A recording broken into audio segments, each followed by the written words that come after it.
Hello friend, মেঘলা দুপুরের অনেক অনেক শুভেচ্ছা। তো আজকে তো শনিবার, তো বাইরের ওয়েদারটা দেখো কী সুন্দর। তো কী কী রান্না করেছি তোমাদের সঙ্গে সেটাই শেয়ার করব। তো এদিকে দেখতে পেলে হাঁড়িতে সাদা ভাত আছে, আর এদিকে দেখলে ঢ্যাঁড়স সেদ্ধ, আর এটা আছে তোমার চাল কুমড়োর খোসা আলু দিয়ে একটু ভাজা, আর ওপর থেকে একটু পোস্ত ছিটি দেওয়া হয়েছে। তো ঢ্যাঁড়স সেদ্ধ খাওয়া খুবই ভালো, আমার তো ভীষণ ভালো লাগে ঢ্যাঁড়স সেদ্ধ খেতে।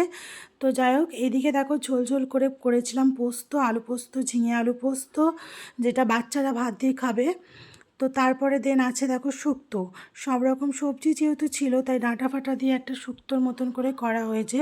তো তেতো তেতো খাওয়া একটু ভালো, তাই জন্য শুক্তোটা আমার খুবই ভালো লাগে খেতে বড়ি টড়ি দিয়ে। আর এই দিকে দেখো আছে তোমার চাল কুমড়ো, গরম গরম দেখছো ধোয়া উঠছে একদম।